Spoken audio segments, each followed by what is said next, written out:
quer que a terra esteja no ritmo do céu. Toda a igreja no ritmo do céu. Deus quer que a terra esteja no ritmo do céu. No ritmo do céu. Deus quer que a terra esteja no ritmo do céu. Toda a igreja no ritmo do céu. Deus quer que a terra esteja no ritmo do céu. No ritmo do céu. Deus quer que a terra esteja no ritmo do céu. Toda a igreja no ritmo do céu. Deus quer que a terra esteja no ritmo do céu. Toda a igreja no ritmo do céu. Deus quer que a terra esteja no ritmo do céu.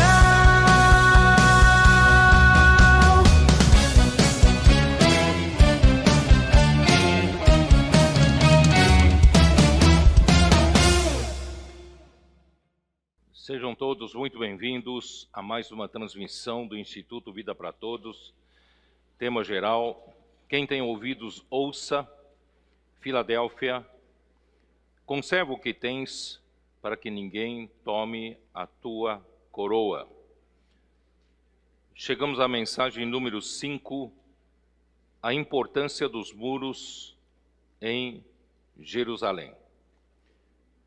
Leitura da Bíblia, Neemias capítulo 1, versículo 3, capítulo 2, versículos de 1 a 5. Nós estamos falando a respeito do cativeiro babilônico que aconteceu com o povo de Judá e que aconteceu. Eu vou ler aqui rapidamente, segundo livro das Crônicas 36, versículo 12, referindo-se ao rei Zedequias, rei de Judá. Fez o que era mal perante o Senhor seu Deus e não se humilhou perante o profeta Jeremias, que falava da parte do Senhor. Rebelou-se também contra o rei Nabucodonosor, que o tinha juramentado por Deus, mas endureceu a sua cerviz e tanto se obstinou no seu coração que não se voltou ao Senhor, Deus de Israel. Também todos os chefes dos sacerdotes e o povo aumentavam mais e mais as transgressões, segundo todas as abominações dos gentios, e contaminaram a casa que o Senhor tinha santificado em Jerusalém. O Senhor Deus de seus pais, começando de madrugada, falou-lhes por intermédio dos seus mensageiros, porque se compadecera do seu povo e da sua própria morada. Eles, porém, zombavam dos mensageiros, desprezavam as palavras de Deus e mofavam dos seus profetas, até que subiu a ira do Senhor contra o seu povo e não houve remédio algum. Então, o povo do reino de Judá foi levado em cativeiro para a Babilônia, espalhado por diversas cidades, sob o domínio do rei Nabucodonosor, porque o povo fez o que era mal, não ouvindo a palavra do Senhor, começando por Jeremias, e também desprezaram os demais profetas, zombaram das suas palavras, que eram palavras de Deus, e por fim, não houve mais remédio algum para evitar essa situação extrema, que é terminar com o reinado de Judá e todo o povo ser levado em cativeiro babilônico. Isso que aconteceu com Judá também é uma figura da igreja. A igreja também, na época da igreja em Tiatira, foi levado ao cativeiro babilônico e na história da igreja a situação, a condição dela chegou ao fundo do poço, não poderia ser pior. Por quê? A razão é quando o povo rejeita a palavra do Senhor, quando o Senhor envia seus profetas, estará rejeitando o próprio governo de Deus, rejeitando o próprio Deus. Portanto, irmãos, essa é a razão do cativeiro. Então, eu construí uma linha do tempo para facilitar vocês a entenderem, e eu vou projetar alguns gráficos aqui para vocês, para entender bem o que aconteceu. Eu vou mostrar a linha do tempo entre a reconstrução do templo e a reconstrução do muro de Jerusalém. Houve uma distância em termos de tempo. Primeiramente, eu quero dizer para vocês, Ciro, o rei da Pérsia, ele havia conquistado a Babilônia, o Império Babilônico, e no ano 539 a.C., e no seu primeiro ano de governo, no ano 538 a.C., só alertando para os adolescentes, quando nós falamos do antes de Cristo, né, com o passar do ano, o número diminui, porque é o ano negativo. Não sei se vocês estão me entendendo, tá? Então, Ciro conquista Babilônia no ano 539, no ano que ele tomou posse, no ano 538, né, ele então passou um pregão por todo o seu reino, e está em livro de Esdras, capítulo 1. Vocês podem ler capítulo 1, acompanhar comigo, capítulo 1, versículo 1 até 3. No primeiro ano de Ciro, rei da Pérsia, o primeiro ano é o ano 538 a.C. No primeiro ano de Ciro, rei da Pérsia, para que se cumprisse a palavra do Senhor por boca de Jeremias, despertou o Senhor o espírito de Ciro, rei da Pérsia, o qual fez passar pregão por todo o seu reino, como também por escrito, dizendo: assim diz Ciro, rei da Pérsia, o Senhor, Deus dos céus, me deu todos os reinos da terra e me encarregou de lhe edificar uma casa em Jerusalém de Judá. Quem dentre vós é de todo o seu povo, seja seu Deus com ele, e suba a Jerusalém de Judá, e edifique a casa do Senhor, Deus de Israel. Ele é o Deus que habita em Jerusalém. Portanto, irmãos, do nada, um rei pagão, rei da Pérsia, conquista Babilônia, e no seu primeiro ano de governo, ele baixa um decreto. Esse decreto é convocar o povo de Judá, quem quisesse, estaria livre das suas obrigações com o governo, poderiam voltar para Jerusalém, para a reedificação do templo do Senhor, da casa do Senhor. Isso é um grande milagre, que deu nesse rei. Irmão, só mesmo Deus pode operar esses milagres. E está nos livros das profecias, especialmente Isaías, né, e em Jeremias ali também fala, irmãos, que esse rei foi escolhido por Deus para que por meio dele pudesse que o povo retornasse a Jerusalém para a reconstrução do templo e reconstrução de Jerusalém. Tá? Então, eu não vou me ater, quem sabe em outra ocasião eu mostro vários versículos para vocês sobre, né, que Deus havia escolhido o rei Ciro antes mesmo de ele nascer. Deus já havia escolhido a ele. Então ele baixou esse decreto, né? E ele não somente baixou o decreto liberando o povo de Deus para voltar, né, e reconstruir a casa do Senhor em Jerusalém, mas também ele mandou devolver todos os utensílios da casa do Senhor que havia sido levados para a Babilônia por Nabucodonosor, né? Aqui está nos versículos 7 a 9, Esdras 1, versículos 7 a 9.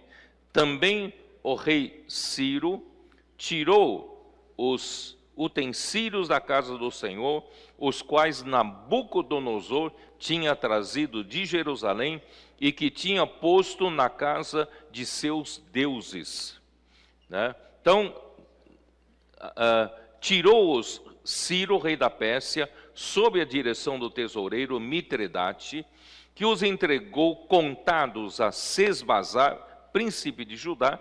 Eis o número deles: 30 bacias de ouro, 1000 bacias de prata, 29 facas, 30 taças de ouro, 410 taças de prata de outra espécie e 1000 outros objetos. Todos os utensílios de ouro e de prata foram 5.400. Todos estes levou Sesbazar quando os do exílio subiram da Babilônia para Jerusalém. É um grande milagre, né? E foi feito isso. E isso tudo aconteceu, né? O cativeiro babilônico aconteceu, o que eu acabei de ler em 2 Crônicas, né, capítulo 36, de 12 até 16. E, irmãos, aqui nós podemos ver em Jeremias 25, abra sua Bíblia, por favor, em Jeremias 25, versículo 3 em diante. Durante 23 anos, desde o 13º de Josias, filho de Amon, rei de Judá, até hoje tem vindo a mim a palavra do Senhor, e começando de madrugada, eu vou-la tenho anunciado, mas vós não escutastes. O Senhor vem falando com o povo de Judá, repetidas vezes, usando seus profetas, mas eles não ouviram a voz do Senhor. Também, começando de madrugada, vos enviou o Senhor todos os seus servos, os profetas, mas vós não escutastes, nem inclinastes os ouvidos para ouvir. Isso durante 23 anos. Quando diziam: convertei-vos agora, cada um do seu mau caminho e da maldade das suas ações, e habitai na terra que o Senhor vos deu e a vossos pais desde os tempos antigos e para sempre. Não andeis após outros deuses para os servirdes e para os adorardes, nem me provoqueis a ira com as obras de vossas mãos, não vos fareis mal algum, né? Todavia não me desses ouvidos, diz o Senhor, mas me provocastes a ira com as obras de vossas mãos para o vosso próprio mal. Portanto, assim diz o Senhor dos exércitos, visto que não escutastes as minhas palavras, eu já vou pular para o versículo 11, toda esta terra virá a ser um deserto e um espanto. Estas nações servirão ao rei da Babilônia 70 anos. 70 anos. O cativeiro babilônico, segundo a profecia de Jeremias, aconteceria por 70 anos. Acontecerá, porém, que, quando se cumprirem os 70 anos, castigarei a iniquidade do rei da Babilônia e a desta nação, diz o Senhor, como também a terra dos caldeus, farei deles ruínas perpétuas. Então, Deus, pela profecia, determinou que houvesse 70 anos o cativeiro babilônico. Então, quando é que começa a contagem dos 70 anos? E quando é que termina a contagem dos 70 anos? Quando é que termina? Exatamente o que eu li para vocês no Esdras, capítulo 1, versículo 1, é justamente no primeiro ano do governo do rei da Pérsia, Ciro, no ano 530, né? Ali no ano 536, né? 38, certo? No primeiro ano, 538. É o seguinte, aqui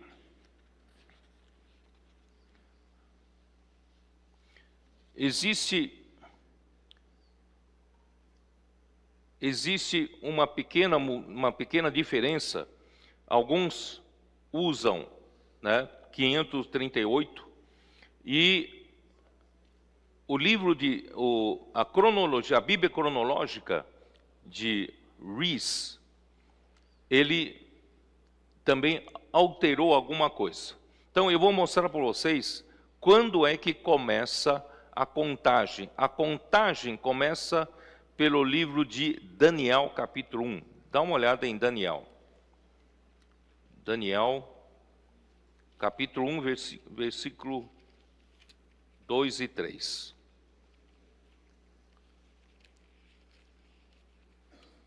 Capítulo 1, eu vou ler desde o versículo 1. No ano terceiro do reinado de Jeoaquim, rei de Judá, veio Nabucodonosor, rei da Babilônia, a Jerusalém e a sitiou. Então a contagem começa no primeiro sítio, né? No primeiro cerco a Jerusalém pelo rei, porque ali foi entregue e foi levado ao cativeiro babilônico vários do reino de Judá, inclusive Daniel. Daniel, o jovem, foi levado juntamente com outros jovens para o cativeiro babilônico. Esse foi o ano 606. Por isso que o Rees corrigiu o primeiro ano do rei Ciro, né, para o ano 536, no lugar do 538 que anteriormente havia sido, né, estabelecido. Então são exatamente do ano 606 ao ano 536, são exatamente 70 anos de cativeiro babilônico. Então, acho que pode mostrar o gráfico que eu fiz, né? E esse gráfico mostra o início do cerco, né? E esse cerco durou 20 anos. Né? Não aparece aqui na minha tela? Eu tinha solicitado, né? Então aqui vocês estão vendo ali onde começa Daniel capítulo 1, versículo 1, ano 606, a primeira deportação, incluindo Daniel e outros jovens, tá? E começa o primeiro cerco, e o cerco durou 20 anos, e no ano 586 houve a queda de Jerusalém, tá? E ali houve várias deportações, várias transferências, né, do povo de Judá para a Babilônia. Vocês podem ver a primeira deportação, a segunda deportação, a terceira deportação e a quarta deportação foi o cerco final, e ali foi derrubado Jerusalém e o templo foi destruído, né? E os muros foram derrubados, as portas queimadas. Isso aconteceu aqui no ano 586 anos, tá? E com isso durou até 70 anos, quando começa no ano 536 o decreto do rei Ciro, tá? São exatamente 70 anos de cativeiro babilônico. Então, Daniel foi levado para a Babilônia daquela primeira vez e termina com decretos do rei Ciro, rei da Pérsia, em Esdras, capítulo 1, versículo 1, no ano 536. E dentre tantos que foram levados em exílio, voltaram somente, isso está voltando lá para Esdras, estavam apenas 49.897 pessoas, isto é, menos de 50.000 homens voltaram para Jerusalém com o fim de reedificar a casa do Senhor, e embora seja uma minoria que voltou, porém tem um significado enorme, de extrema importância, essa volta para Jerusalém. Então, a restauração da casa do Senhor em Jerusalém significa a restauração, primeiro, significa o primeiro esboço da restauração da nação de Israel, tá? E o governo de Deus a partir de Jerusalém. O Senhor é o Deus que habita em Jerusalém, porque o próprio Esdras fala assim, não fala assim? Dá uma olhada, onde está o Esdras 1, Esdras 1, versículo 3, eu acho. Versículo 3, aqui ó. Quem dentre vós é de todo o seu povo, seja seu Deus com ele, e suba a Jerusalém de Judá, edifique a casa do Senhor, Deus de Israel. Presta bem atenção, ele é o Deus que habita em Jerusalém.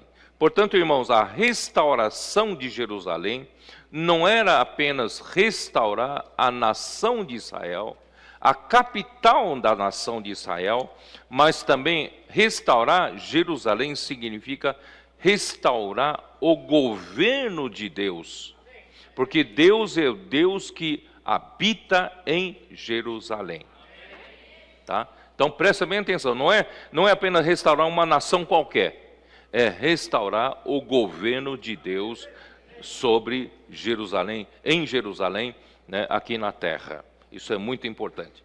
Então, antes de entrarem na boa terra, vamos voltar para Deuteronômio 12, que eu havia lido. Acho que vale a pena, Deuteronômio 12. Quando o povo de Israel estava para tomar posse da boa terra, Deus então fala para eles de uma questão crucial. Quando eles forem tomar posse, as 12 tribos de Israel, cada um tomar posse da sua porção da terra, mas tem um assunto muito importante que Deus então deixou bem claro aqui em Deuteronômio 12. E eu quero enfatizar um pouco para vocês o que eu falei ontem na live para o PAC. Nos primeiros 3 versículos, ali o Senhor fala assim: são estes os estatutos e os juízos que cuidareis de cumprir na terra que vos deu o Senhor, Deus de vossos pais, para a possuirdes todos os dias que viverdes sobre a terra. Deus deu essa terra para nós tomarmos posse, desfrutarmos, usufruirmos de tudo o que essa terra pode nos dar. Destruireis por completo todos os lugares onde as nações que ides desapossar serviram aos seus deuses. Eles serviram onde? Como se serve, como se adora os ídolos? Adoram, sobre as altas montanhas, sobre os pequenos montes e debaixo de toda árvore frondosa. Quer dizer, é assim que se adora os ídolos, os deuses falsos. Deitareis abaixo esses altares que eles fizeram, despedaçareis as suas colunas e os seus postes ídolos, queimareis e despedaçareis as imagens esculpidas né, e dos seus deuses, apagareis o seu nome daquele lugar. Olha só o versículo 4, ele diz assim: não fareis assim para com o Senhor vosso Deus. Não é assim que vocês adoram Deus, o verdadeiro Deus. E o que o Senhor está querendo mostrar? Por isso ontem eu expliquei um pouco para vocês, para os irmãos, né, que de onde veio a adoração aos ídolos? Começou com Nimrod. Quando Nimrod levou ao povo da terra, habitantes da terra, não mais temerem a Deus, não dizer para o homem que o homem não precisa de Deus, portanto o homem pode governar o homem consegue se virar sem Deus. Então Nimrod promete, né, promete ao homem dar-lhes sustento, dar-lhes entretenimento e dar-lhes segurança, e ele edificou cidades para que isso fosse possível. Vocês entenderam? No entanto, todo homem sabe que mesmo não precisando de Deus, tentar viver uma vida totalmente não precisando de Deus, independente de Deus, mas o homem não domina a natureza. O homem não domina as coisas sobrenaturais que ocorrem, não é isso? Só uma coisa pequena, né? As condições climáticas. Nós estamos aqui em São Paulo, na região aqui, sofrendo com inundações, né? Com o deslizamento de terras, soterramento de pessoas, quer dizer, então, lavouras perdidas, e lá no sul está tendo seca, perdendo também, né, as plantações. Irmão, o que quer dizer o quê? O homem, por mais que o homem diga, eu não preciso de Deus, mas o homem não controla a força maior, que é a própria natureza. E então, o homem que já havia declarado independência a Deus, o homem vai apelar para quem? Vai apelar para forças maiores. Essas forças maiores, irmãos, são os, né, forças maiores são os deuses falsos. Esses deuses falsos, na verdade, irmãos, estão debaixo, né, de anjos, né, anjos caídos, que têm força maior do que o homem. E, irmãos, por que o homem adora então ídolos? Porque o homem sacrifica-se para os ídolos? É para o benefício próprio. Desde que o homem se desconectou de Deus, o homem não precisa mais de Deus, irmãos, o homem sempre viveu buscando os seus próprios interesses. É ou não é? Todo homem só pensa nele. Todo homem busca, corre atrás dos seus benefícios, dos seus interesses, porque se eu não corro atrás dos meus interesses, quem que vai correr atrás, né, dos meus interesses? Então o homem virou assim, virou egoísta, virou, né, porque o homem longe de Deus. O que acontece? Então, se eu preciso de condições climáticas boas para eu ter uma boa safra, eu preciso adorar, né, adorar um ídolo, um Deus falso, que é o Deus da agricultura. Irmãos, assim que surgiu toda a mitologia grega, o homem precisa, né, de ter sucesso, né,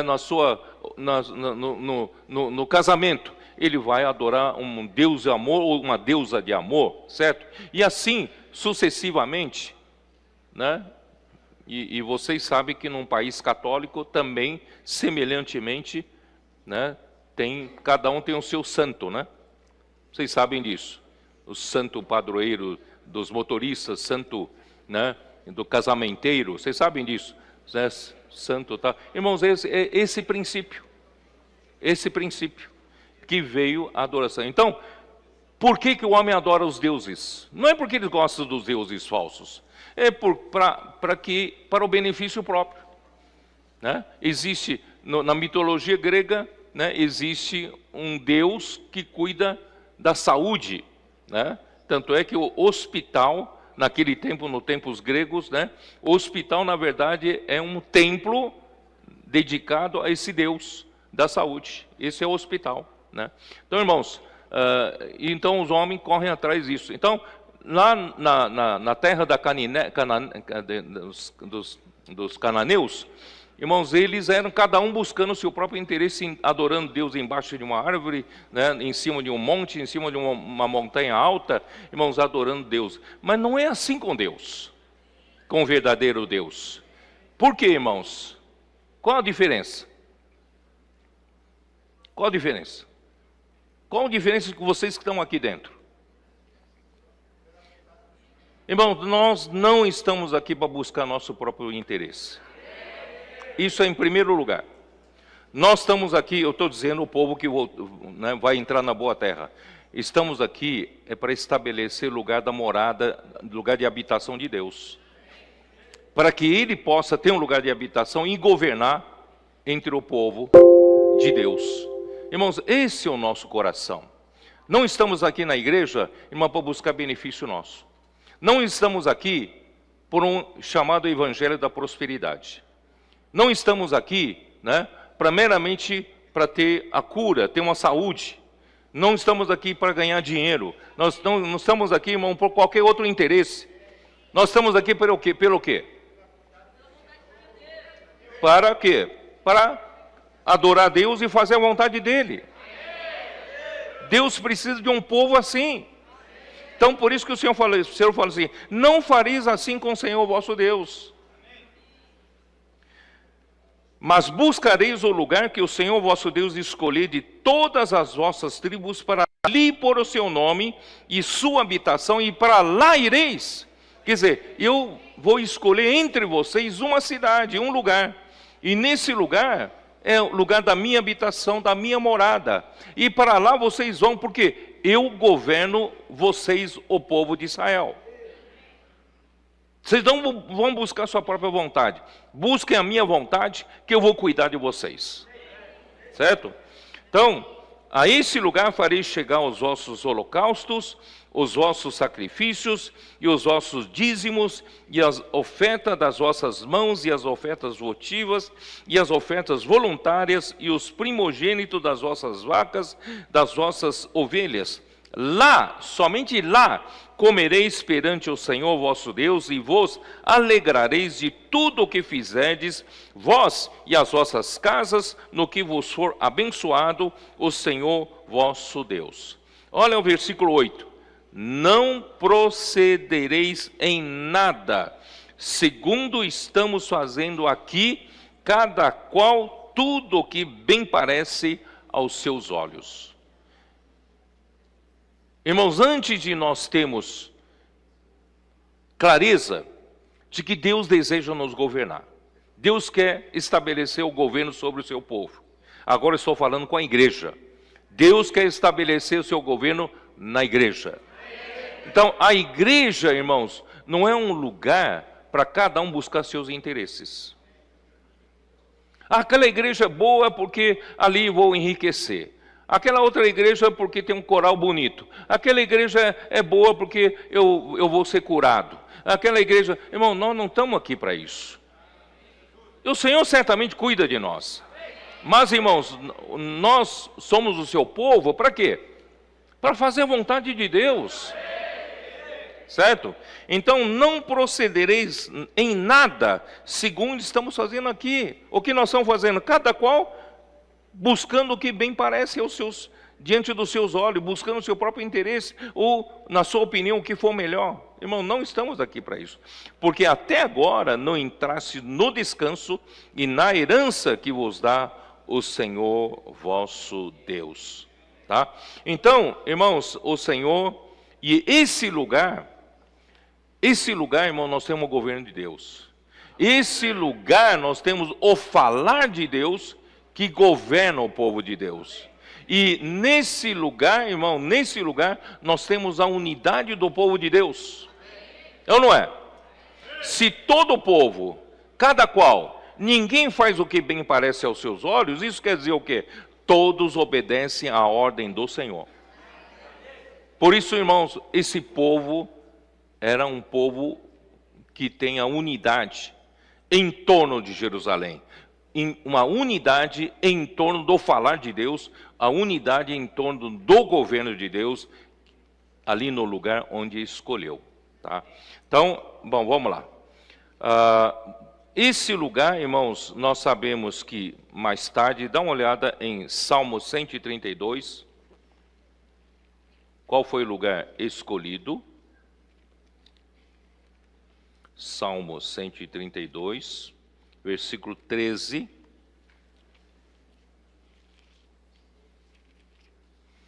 Pois o Senhor escolheu a Sião, preferiu-a por sua morada. Este é para sempre o lugar do meu repouso. Abençoarei com abundância. Aqui habitarei, pois o preferi. Então não é segundo o lugar da sua preferência, mas do lugar da preferência de Deus. Tá?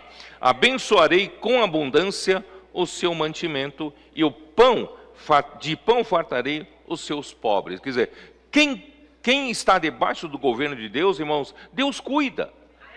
Não precisa você correr atrás de adorar o Deus da agricultura. Não precisa você ficar correndo atrás do Deus do amor. Não precisa correr atrás do Deus que te dá um sucesso em determinadas coisas. Deus da cura. Irmãos, Deus vai cuidar de você se você buscar a sua vontade e estiver debaixo do seu governo, né? Vestirei de salvação os seus sacerdotes, e de júbilo exultarão os seus fiéis. Você que está debaixo do governo de Deus, você está contente? Você está feliz? Você está exultando com júbilo? Esse é o sinal de que, irmãos, estamos debaixo do governo de Deus. Não estamos aqui para buscar nosso próprio benefício. Ali farei brotar a força de Davi, preparei uma lâmpada para o meu ungido. Cobrirei de vexame os seus inimigos, mas sobre ele florescerá a sua coroa. Porque, irmãos, fazendo a vontade do Senhor, nós estamos pregando o evangelho do reino, nós queremos fazer Cristo empossar esse reino através da igreja. Tudo que o Senhor está fazendo, irmãos, é para florescer a coroa do Rei Jesus. Ele vai tomar posse desse reino. Portanto, irmãos, a volta do cativeiro babilônico na história da igreja iniciou-se com os irmãos que se libertaram, irmãos que eu chamo, os irmãos que aqui nós conhecemos por Irmãos Unidos. Mas quando eles começaram nas Ilhas Britânicas, no final, né, ali no século XIX, né, no século XIX, eles, século XIX, né, e eles não tinham, eles perceberam que a igreja havia caído na armadilha de Satanás, introduzindo a hierarquia na igreja já lá no século II, porque não tinha mais a palavra profética, não tinham mais, deixou de existir os apóstolos, porque os líderes das igrejas, cada um buscava, né, mais espaço para si, primazia para si, não tinha mais condição espiritual para Deus levantar algum apóstolo, e dessa forma foi introduzida a hierarquia, né, o governo dos bispos, o episcopado, passou a existir na igreja para governar as igrejas, e esse governo dos bispos não passa de um governo humano, não é um governo de Deus. Por isso que a igreja se degradou até chegar no fundo do poço. Então, uma das coisas que em Apocalipse 2, ali o Senhor alerta é contra o quê? A doutrina dos nicolaítas. Que é a doutrina dos nicolaítas? São alguns que se colocam acima dos outros. O clero está acima dos leigos. No assunto de Deus, no assunto da palavra de Deus, no assunto de adoração a Deus, nós temos um grupo especializado que são os clérigos. Eles vão buscar como fazer isso, e vocês são apenas leigos, vocês trabalham nas suas profissões seculares e apenas tragam contribuições para a igreja e sejam membros fiéis da igreja. Então, assim se praticou por séculos e séculos e séculos. Quando veio a reforma, né, no tempo da igreja em Sardes, irmãos, esse clericalismo, essa hierarquia, a divisão e hierarquia na igreja não se acabou até os dias de hoje. Ainda tem um grupo que são estudados, foram ungidos, né, instituídos, né, pastores, sacerdotes, e os demais são leigos. Vocês não estudaram teologia, vocês são leigos. Irmãos, na igreja não é assim. Na igreja todos são membros do corpo de Cristo e todos devem funcionar como membro do corpo de Cristo, porque o clericalismo, a introdução da hierarquia, mata a função dos membros do corpo de Cristo. Portanto, os irmãos unidos trouxeram de volta essa visão, né, de que os membros do corpo de Cristo devem funcionar. Eles passaram a tratar um ao outro somente de irmãos, tiraram um título, né? Não que não tenha pastores na igreja, tem muitos pastores na igreja, mas o pastor é função, não é título, né? Então aí acabou esse título de pastor entre os irmãos unidos, e vou ler aqui, né, e a busca pelo funcionamento do corpo de Cristo, e também com o término da doutrina dos nicolaítas, também termina a doutrina de Balaão, né? Porque você tendo uma casta, né? Uma categoria diferente de profissionais na área espiritual, e esses que se dedicam só a isso precisam ser sustentados. Então aí surge os assalariados, vem a doutrina de Balaão, e acaba, infelizmente, quem é assalariado acaba fazendo a vontade de quem o assalaria. Então, não é assim na igreja, na casa de Deus. Deus tem a sua maneira de sustentar os que servem ao Senhor, né? Então, assim, e com isso foi um grande passo de volta para Jerusalém, de volta para atender, né, o decreto do rei Ciro, mas parou no meio do caminho. E o Watchman Nee foi usado já no começo do século XX, e ele teve uma visão, né, eu vou ler aqui para vocês. O Senhor avançou com o Watchman Nee na China com a visão da prática da unidade em cada cidade, restaurando a base da unidade que o Senhor estabeleceu, em que estão incluídos todos os filhos de Deus regenerados pelo Espírito, independentemente de que denominação cada um diz pertencer, tá? Pois Deus tem só uma igreja em cada cidade, e todas as igrejas locais formam apenas uma só igreja em toda a terra, e também uma só igreja universal, somando os santos de todos os tempos, tá? E com essa visão da unidade, dá para se praticar a unidade em cada cidade. E dessa forma, irmãos, o Senhor restaurou uma base entre nós que não seja divisiva, uma base capaz de incluir todos os filhos de Deus. Ainda que os filhos de Deus, infelizmente, hoje já estão divididos em várias denominações, de vários grupos, mas tem uma base que não divide, né? Essa base é a base da unidade em cada cidade, que o Watchman Nee viu. Ele praticou isso, tá? Ele praticou isso em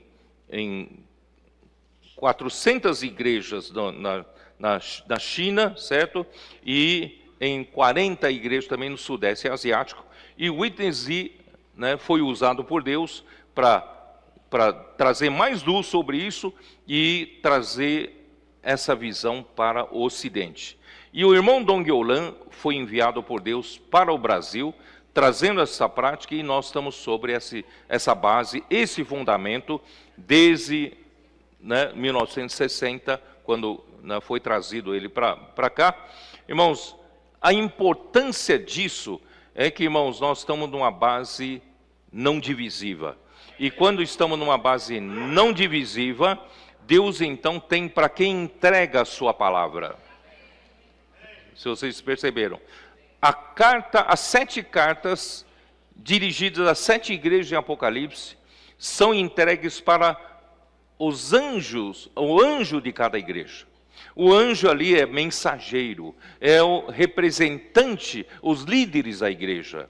E só que ele não pode entregar para um grupo que não representa todos do povo de Deus naquela cidade. Não sei se vocês entenderam. Acho que eu vou pedir, me ajuda aqui a trazer essa lousa aqui. Eu trouxe essa lousa para cá justamente para tentar mostrar para vocês como é que, para vocês terem um pouco mais de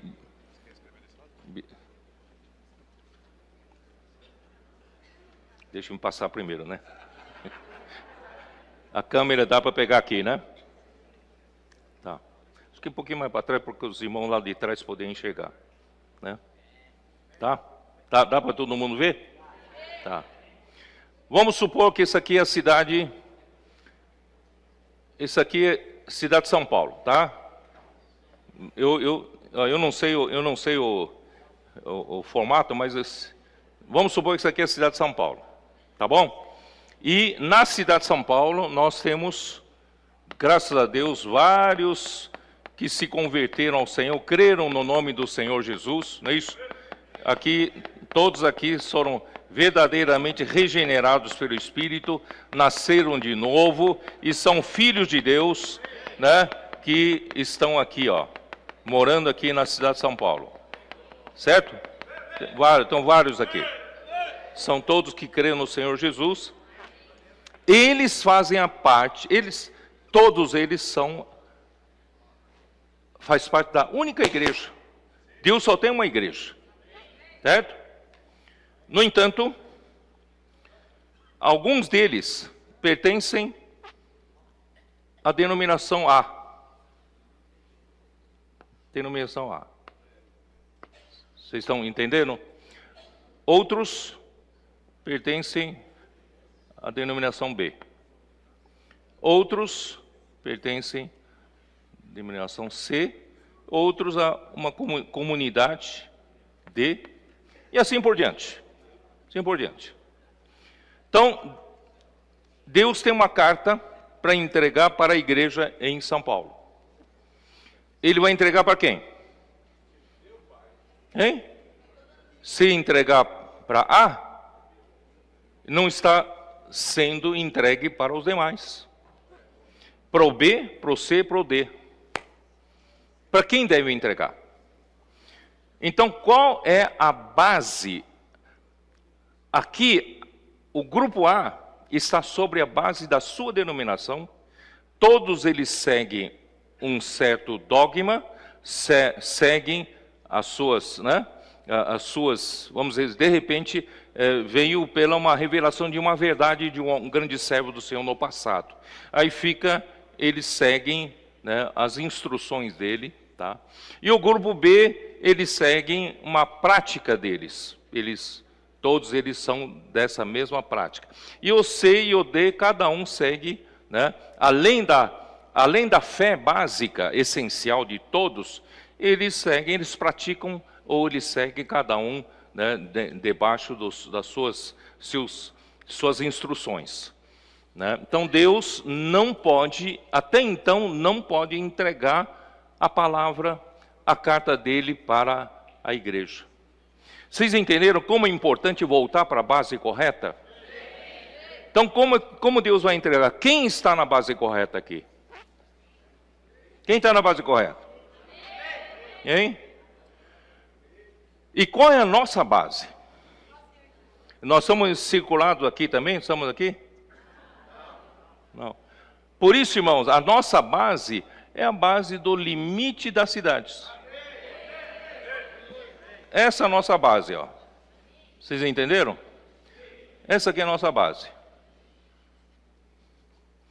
A nossa base inclui todos os filhos de Deus. Não importa se está na denominação A, B, C e D, grupo A, grupo B, grupo C, grupo D. Não, a nossa base é essa. Se a base da igreja em São Paulo é essa, a igreja em Campinas também pratica assim. E a igreja em Sumaré também pratica assim.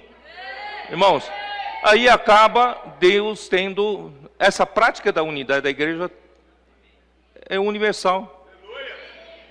E essas igrejas não são isoladas, fazem parte de um só corpo. O corpo de Cristo não é uma igreja local. O corpo de Cristo é todos, forma-se todos os membros do corpo de Cristo. Tá? Então, os irmãos perceberam que essa base aqui é importante. E a partir do momento que nós estamos pisando na base correta, Deus começou a entregar a carta para a igreja. E o que é essa carta? A palavra profética.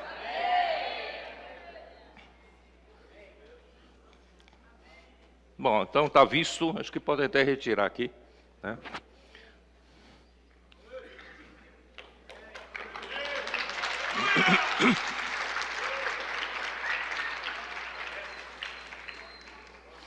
Semelhantemente, só para vocês entenderem melhor ainda, a restauração da nação de Israel em 1948.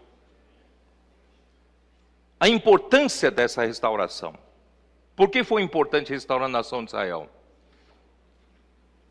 Houve uma resolução, uma pequena luta travada ali e tal, e em 1948 restaurou-se a nação de Israel. A nação de Israel passou a existir de novo com capital Tel Aviv.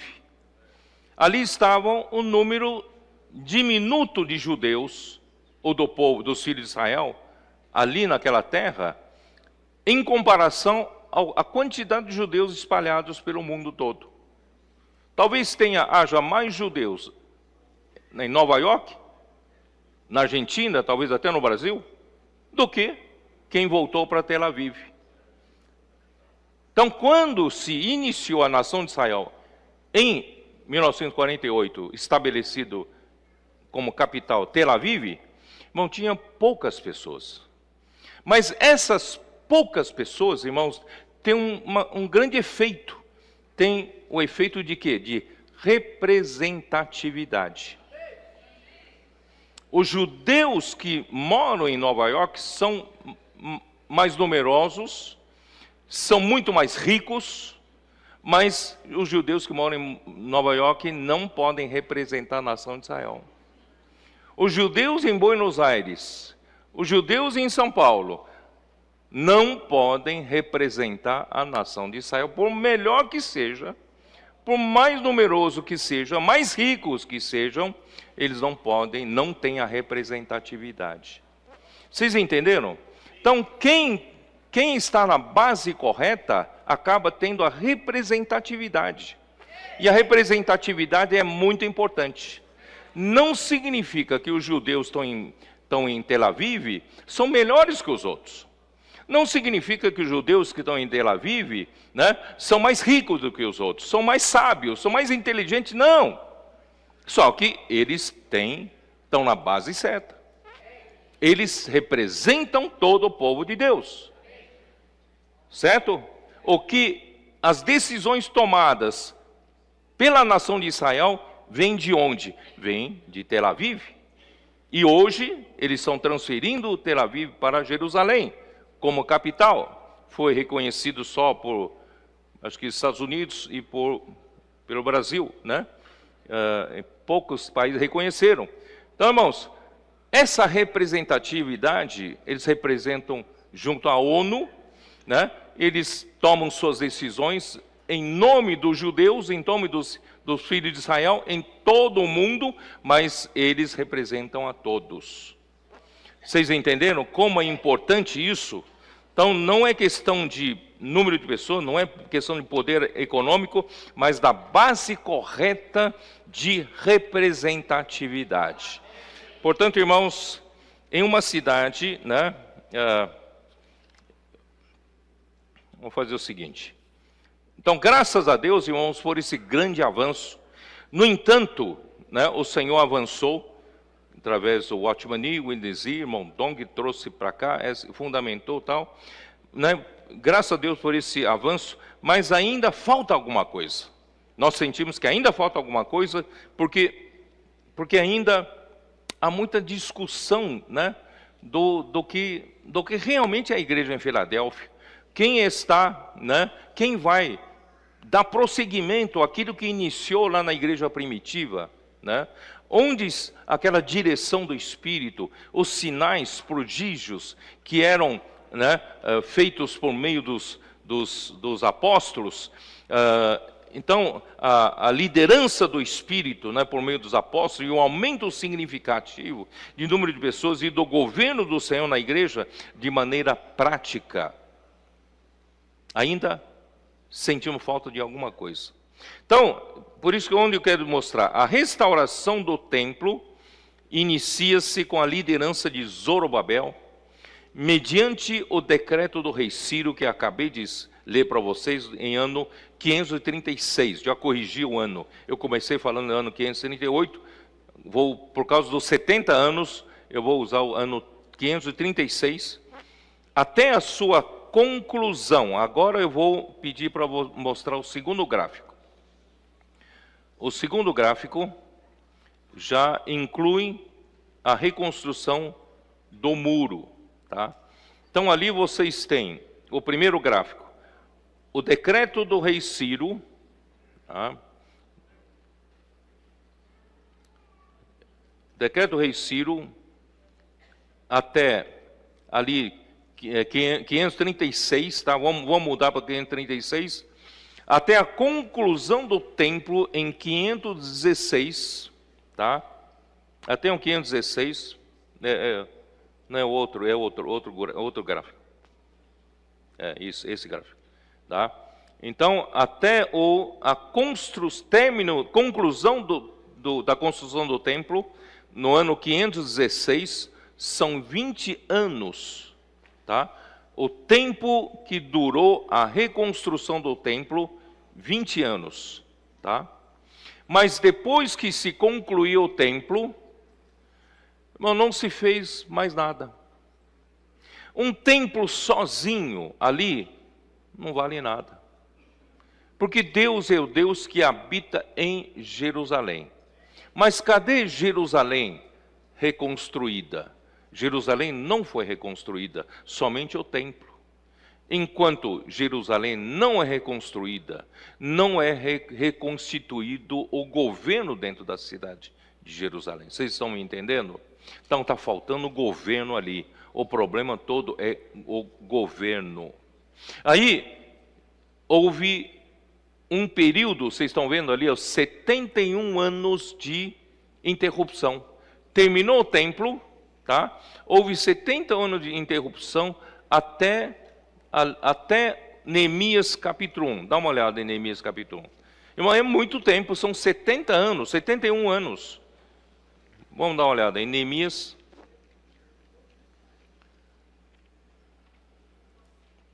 Ó Senhor Jesus.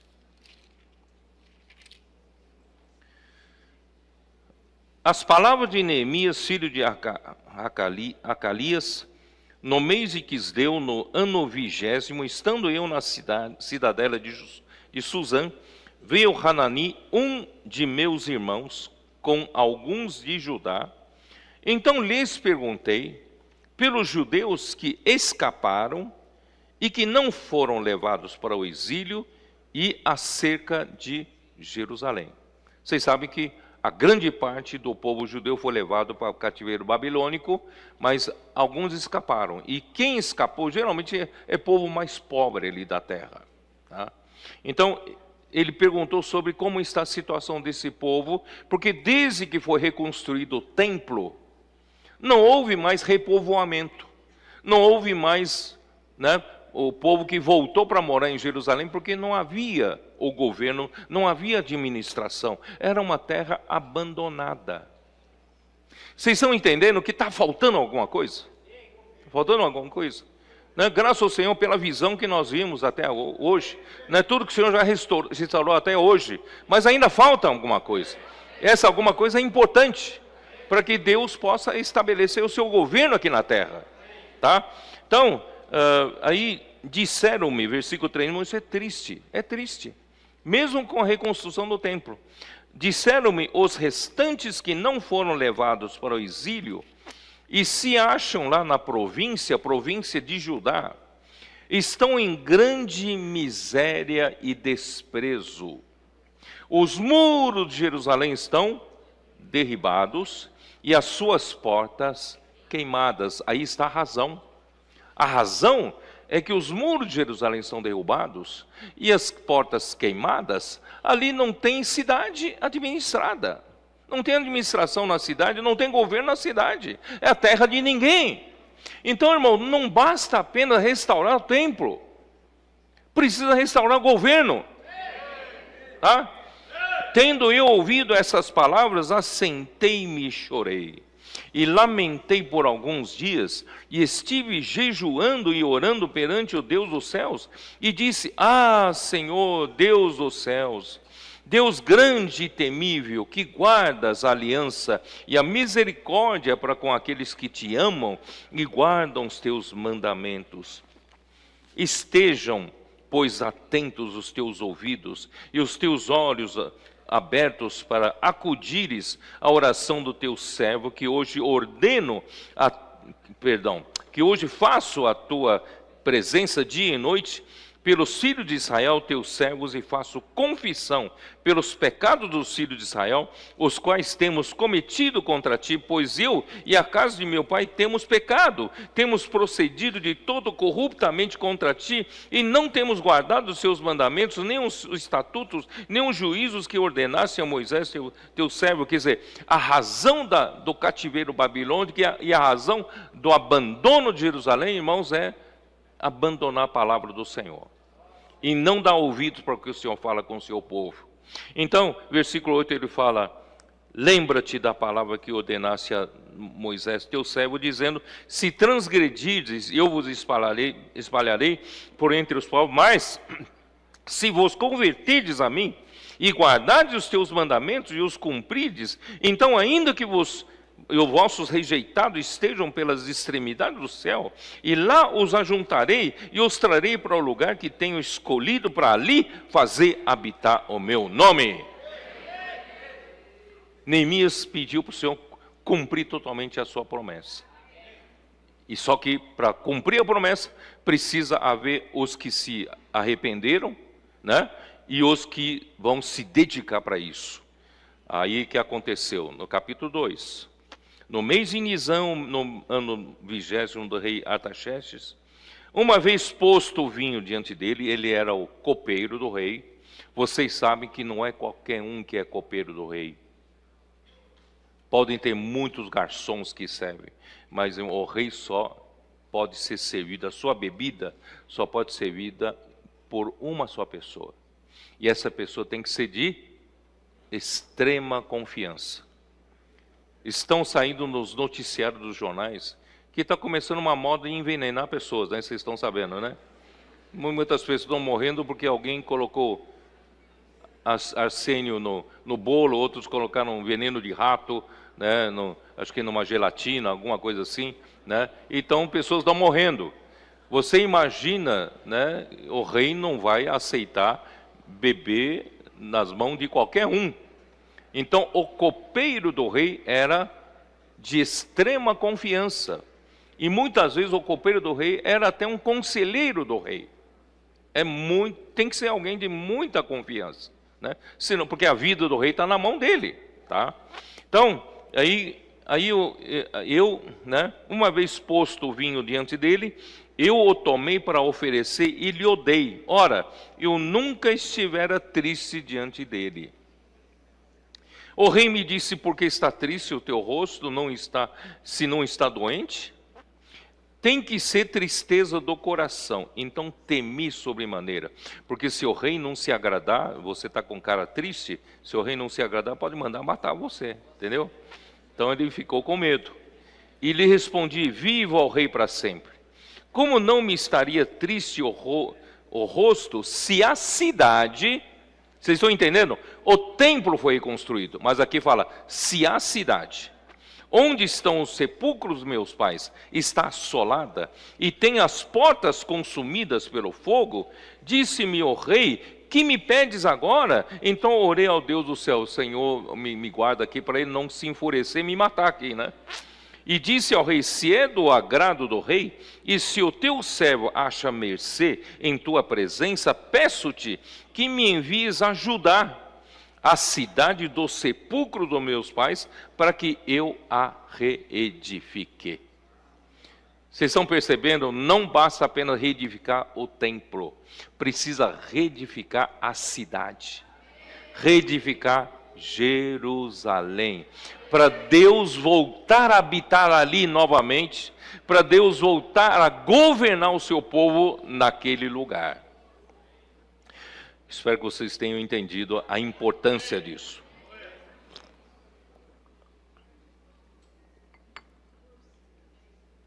Ó Senhor Jesus.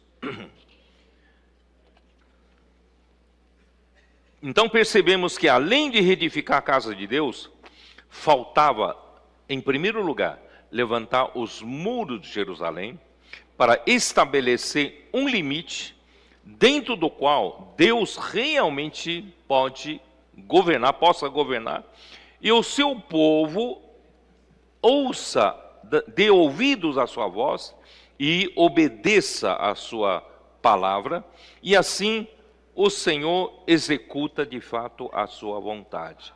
Irmão, está faltando isso. E você, o que vai fazer? Vamos reedificar Jerusalém? Levantar os muros, colocar as portas, né? Neemias, né? Ó Senhor Jesus. Neemias então solicitou ao rei autorização para voltar, tá? Olha, versículo, né? Capítulo 2 de Neemias, versículo 6. Então o rei, estando a rainha sentada junto dele, me disse: quanto durará a tua ausência? Quando voltarás? Aprove ao rei enviar-me, e marquei certo prazo. Eu tenho que dar um prazo para ele, porque ele, afinal de contas, Neemias era um homem de confiança do rei. E o rei não queria a sua ausência por muito tempo, né? Então ele marcou um certo prazo, e ainda disse ao rei, se ao rei parece bem, deem-se-me cartas para os governadores da além do Eufrates, para que me permitam passar e entrar em Jerusalém, porque ele sabia, se o rei não lhe der autorização, ali ele tem 1000 inimigos ali para impedir, né? Então ele pediu carta de autorização para o rei, como também carta para Asaf, guarda das matas do rei, para que me dê madeira para as vigas das portas da cidade, da cidadela do templo, e para os muros da cidade, e para a casa em que deverei alojar-me. E o rei mas deu, porque a boa mão do meu Deus era comigo. Aleluia. Então fui aos governadores da além do Eufrates, e lhes entreguei as cartas do rei. Ora, o rei tinha enviado comigo oficiais do exército e cavaleiros. Disto ficaram sabendo, aí vem a oposição. Disto ficaram sabendo Sambalate, o Horonita, e Tobias, o servo amonita, e muito lhes desagradou que alguém viesse a procurar o bem dos filhos de Israel. Irmãos, era uma luta espiritual. Nós estamos lutando pelo bem do povo de Deus, e certamente o inimigo de Deus está furioso. O que vocês vieram fazer?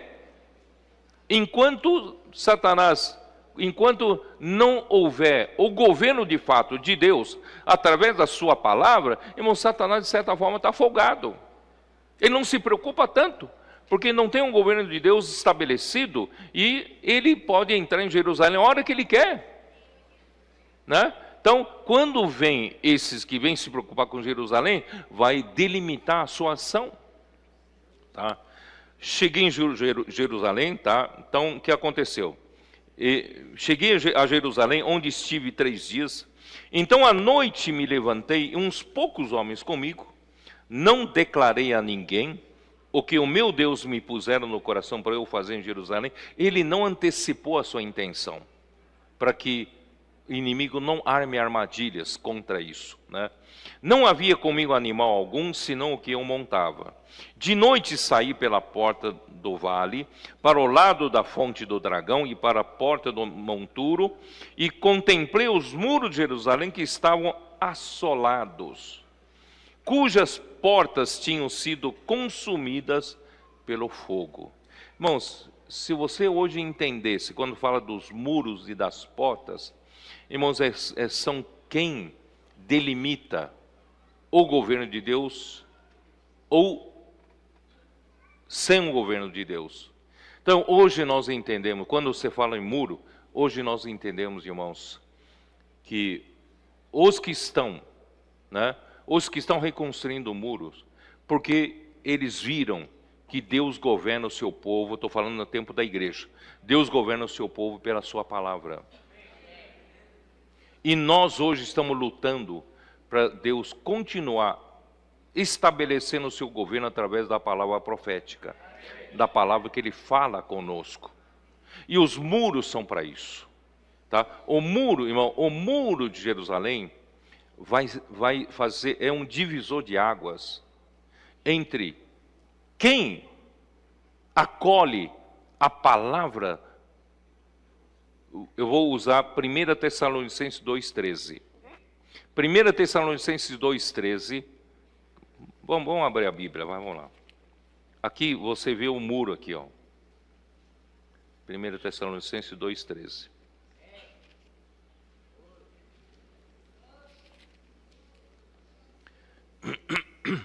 Outra razão ainda temos nós para incessantemente dar graças a Deus, porque aqui tem um grupo de pessoas que enxergou o muro e aceita o governo de Deus e deixa Deus operar. Como?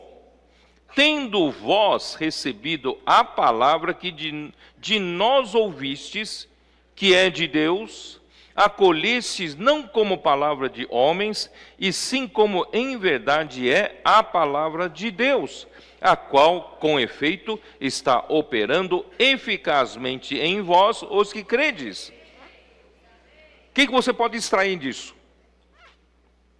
Aqui há pessoas que aceitam, que acolhem a palavra do apóstolo Paulo, a palavra do enviado de Deus para falar a palavra de Deus, como a palavra de Deus e não como a palavra de homens. E esses que acolhem a palavra de Deus, permite que Deus governe a sua vida.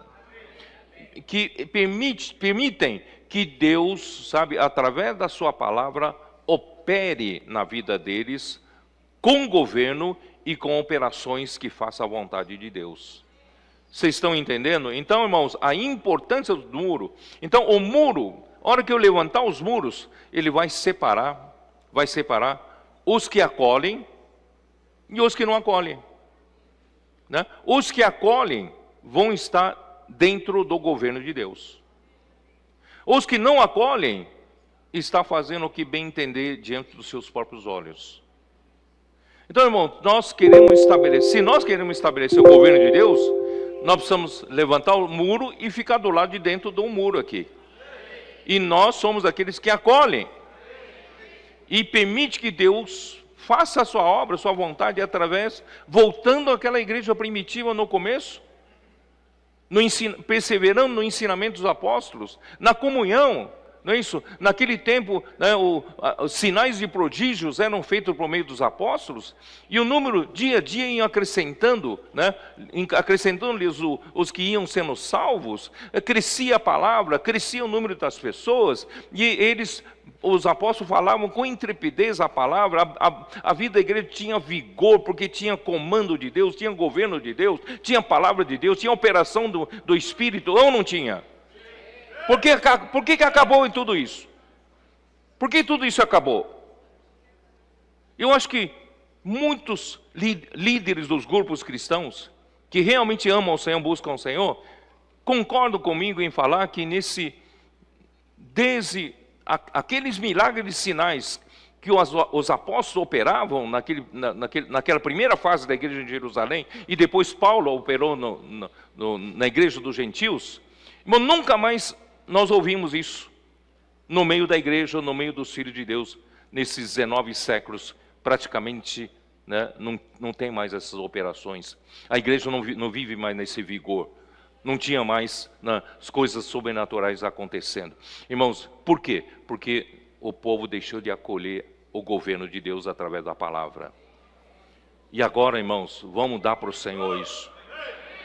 E graças ao Senhor, irmãos, desde que o Senhor nos introduziu a comportagem dinâmica, né, e depois os adolescentes, né, as tropas, capitães, intendentes, né, irmão, milagres e milagres estão acontecendo no nosso meio, e restaurando-se os sinais e prodígios. Isso é um grande sinal, irmão, que Deus está tendo liberdade para operar de novo. Porque dentro desse muro estão os que acolhem a palavra e permitem a palavra trabalhar. Só que, irmão, quero deixar claro para vocês que esses muros não são o limite da localidade que eu falei para vocês lá. O limite da localidade, a unidade do limite da localidade incluem todos os verdadeiros filhos de Deus. Mas esses muros não estão excluindo ninguém no acolhimento como igreja, como cristãos. Vocês estão entendendo? Mas esses muros, acho que eu vou explicar um pouco melhor para vocês. Vocês sabem que desde quando Jesus veio pregar o evangelho do reino, a igreja é o reino dos céus. É ou não é? A igreja é uma ilha governada por Deus. Governada por Deus. Então a igreja é o reino dos céus, ou deveria ser o reino dos céus. Mas infelizmente, a grande parte dos cristãos não vivem debaixo do governo de Deus.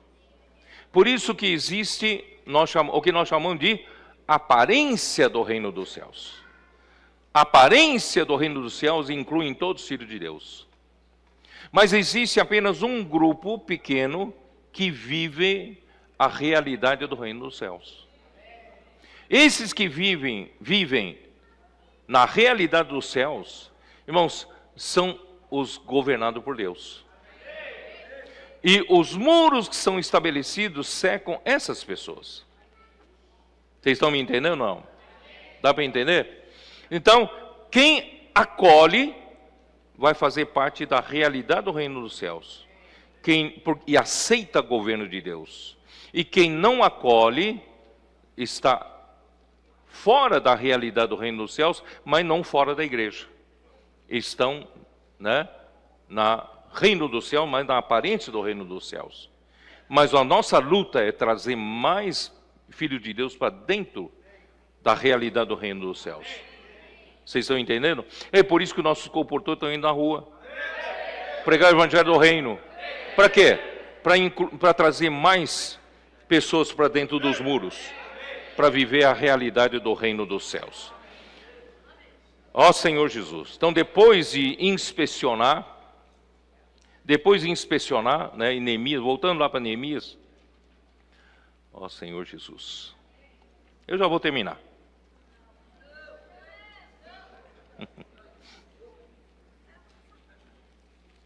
Depois que Neemias inspecionou os muros, e ele no versículo 16, não sabiam os magistrados, estou lendo o capítulo 2, tá? Não sabiam os magistrados aonde eu fora, nem o que fazia, porque eles não entenderam exatamente por que Neemias foi para Jerusalém. Pois até aqui não havia eu declarado coisa alguma, nem aos judeus, nem aos sacerdotes, nem aos nobres, nem aos magistrados, nem aos mais que faziam a obra. Então lhes disse: estáis vendo a miséria em que estamos? Jerusalém assolada, e as suas portas queimadas.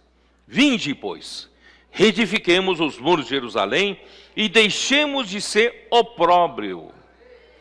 Não vamos buscar cada um seu interesse, vamos buscar o interesse de Deus. Vamos fechar esses muros, vamos levantar essas portas. E lhes declarei como a boa mão do meu Deus estivera comigo, e também as palavras que o rei me falara. Então disseram: disponhamo-nos e edifiquemos, e fortaleceram as mãos para a boa obra.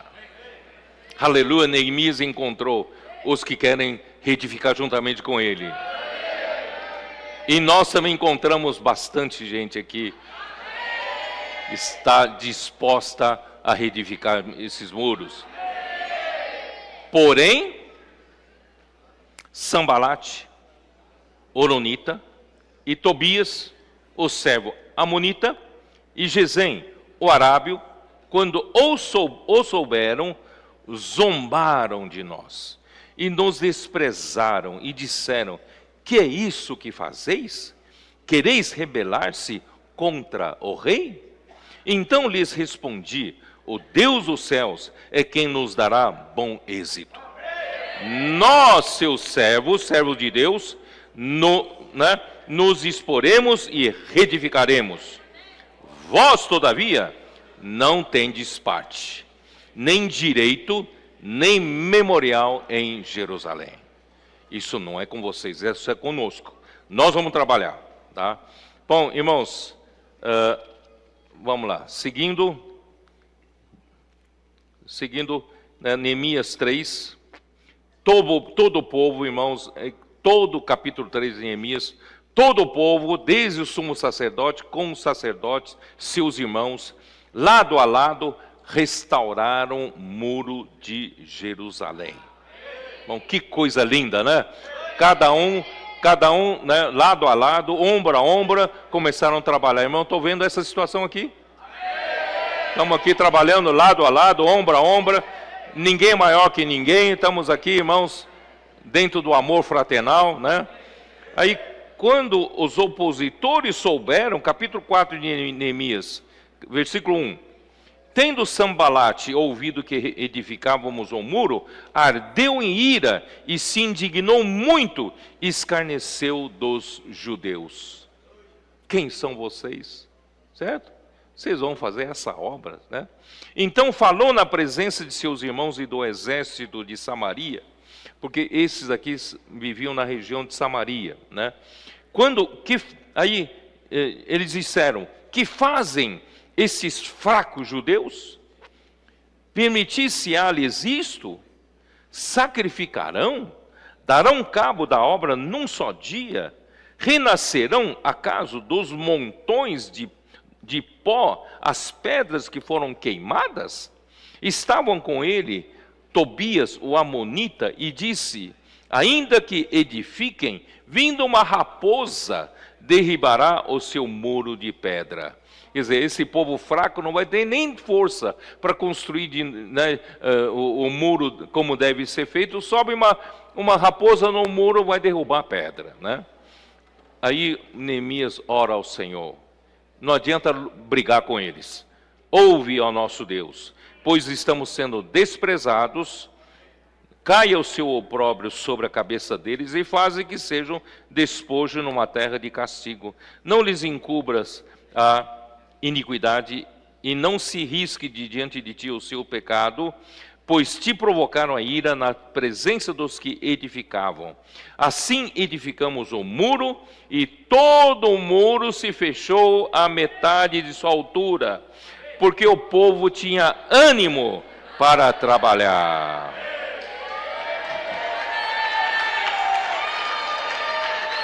povo tinha ânimo para trabalhar. Vocês estão animados?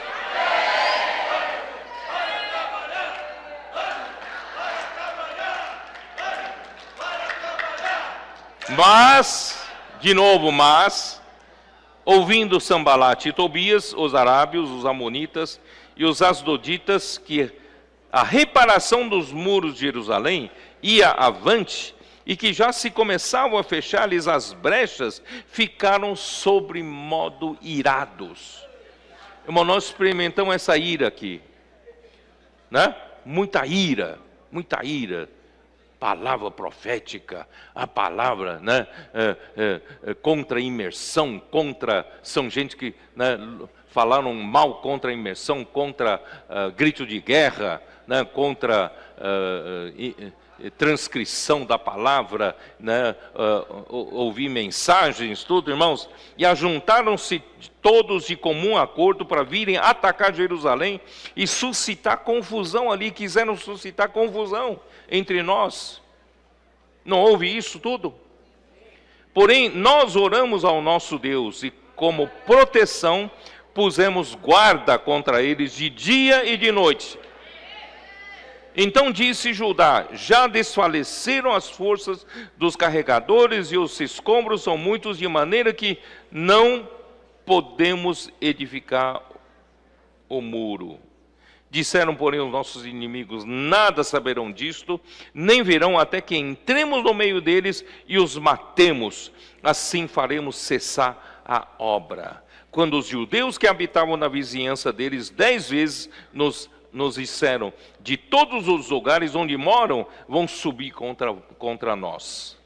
Então pus o povo por famílias, nos lugares baixos e abertos, por detrás do muro, com as suas espadas e as suas lanças e os seus arcos.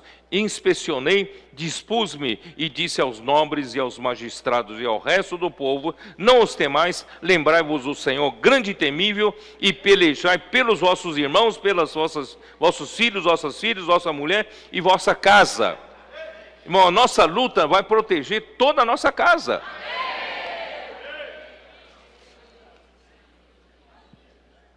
Se um cai, a nossa casa é prejudicada. Nossos filhos são prejudicados. Não é isso? E sucedeu que, ouvindo nossos inimigos, já o sabíamos. Já sabíamos da armadilha deles. Né, e tinha frustrado, Deus tinha frustrado dos desígnios deles. Voltamos todos nós para o muro, cada um à sua obra. Não vamos parar não, vamos continuar. Daquele dia em diante, metade dos meus moços trabalhava na obra e outra metade empunhava lanças, escudos, arcos e couraças. E chefes estavam por detrás de toda a casa de Judá. Os carregadores que por si mesmos tomavam as cargas, cada um, né, com uma das mãos fazia a obra, com a outra segurava a arma. Os edificadores, cada um trazia a sua espada à cinta, e assim edificavam, e que tocavam trombeta estava junto de mim. Ó Senhor Jesus. E quando, irmãos, quando chegou no capítulo 6, eu vou ler capítulo 5, versículo 14, só para vocês saberem. Também desde o dia em que fui nomeado seu governador na terra de Judá, desde o 20º ano até o 32º ano do rei Artaxerxes, 12 anos, nem eu, nem meus irmãos comemos o pão devido ao governador. Eu não pesei a ninguém, tá? Eu fiz, né, com meu próprio encargo. Aí, irmão, são 12 anos, tá? Vamos lá, capítulo 6, versículo 1.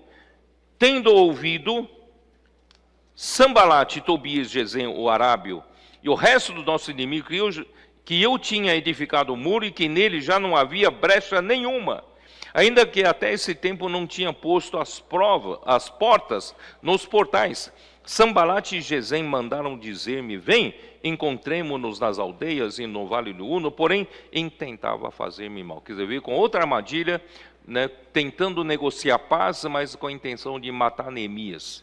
Tá? E vendo que isso também não funcionou, então Sambalate mandou, olha aqui o versículo 5. Então Sambalate me mandou pela 5ª vez o seu moço, o qual trazia na mão agora uma carta aberta. Uma carta aberta. Vocês sabem o que é carta aberta, né? Que todo mundo saiba, né? De teor seguinte: entre a gente se ouviu, e Gesem diz que tu e os teus judeus intentais revoltar-vos. Por isso reedificas o muro, e segundo se diz, queres ser o rei deles. Quer dizer, a acusação de quem está liderando essa restauração dos muros, ou o enviado de Deus para levar o povo adiante, irmãos, é sempre acusado de que ele quer se exaltar, de que sempre ele é acusado de que ele quer ser o quê? Ele quer ser o rei sobre os judeus, tá? Então, ele pôs profetas, falsos profetas, para falarem a respeito de Neemias em Jerusalém, dizendo: esse é o rei de Judá, ele quer ser o rei, ele quer se exaltar. Tá? Ora, o rei ouvirá isso, segundo essas palavras. Vem, pois, agora e consultemos juntamente com isso. Aí, irmãos, eles querem que a obra seja, né, largada. Mas, irmãos, não teve jeito. Eu não vou ler tudo isso. No capítulo 6, versículo 15. Acabou-se, pois, o muro aos 25 dias do mês de Elu, em 52 dias. Tá? Então, pouco tempo se terminou, né, terminou a reconstrução dos muros. Então, eu mostrar para vocês o início, quando Neemias voltou para a reconstrução dos muros. Pode colocar o gráfico de novo, né? Lá no final, ali mostra reconstrução dos muros, tá? Reconstrução do muro, início dezembro de 445 depois de Cristo, e o fim está marcado 25 de setembro do ano 444 anos. Tá? Então, o muro terminou ali, mas o trabalho de Neemias não terminou. O trabalho de Neemias, irmãos, foi até no ano 432. Enquanto durou, né, a sua responsabilidade de governador de Judá, ele quis trazer a normalidade para o governo de Deus em Jerusalém. Por isso, irmãos, o que eu quero dizer para vocês, é que hoje nós estamos trabalhando nos muros, não estamos? Graças ao Senhor, nós temos, né, Isaías 66.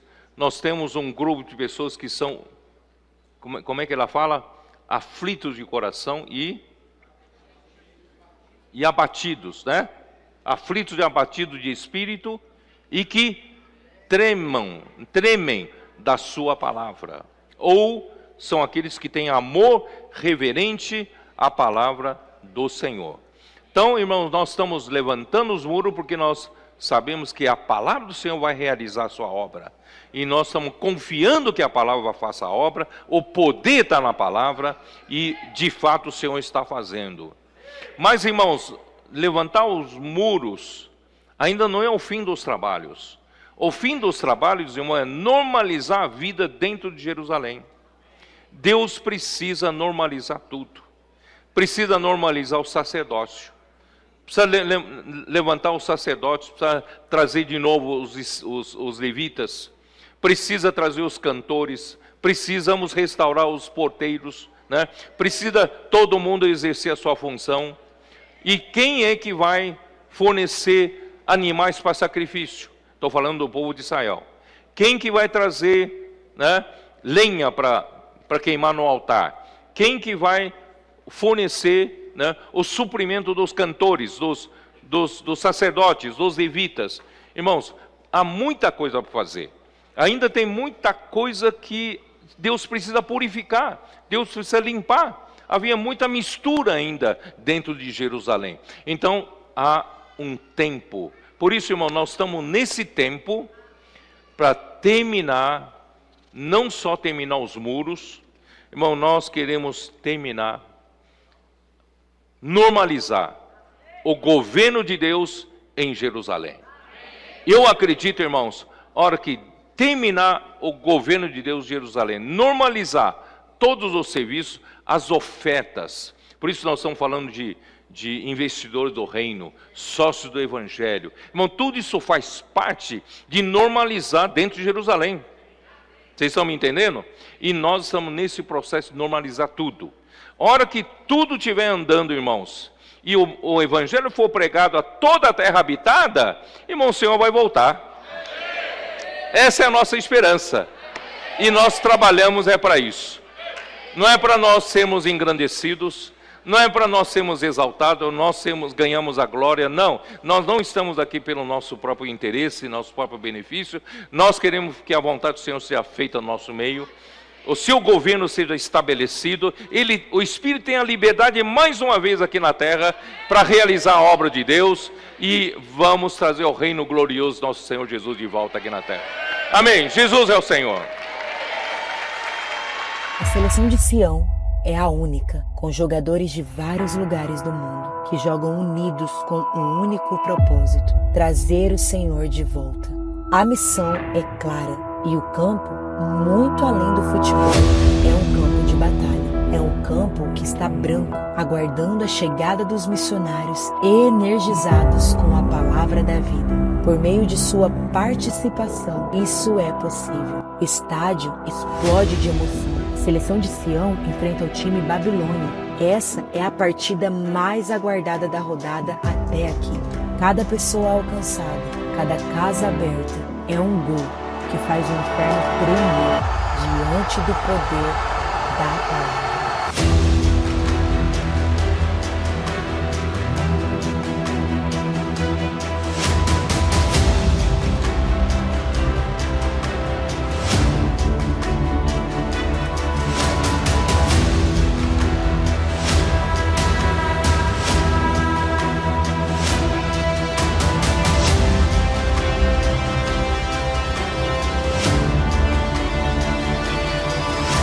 Faça parte deste time celestial. As missões do exterior precisam de você, orando, se consagrando e ofertando. O time só estará completo quando alcançarmos os 144 mil focados. Sua oferta é imprescindível para chegarmos lá. Avante 144 mil. Campeão! Pelo reino lutou! Pela missão! Entrego tudo!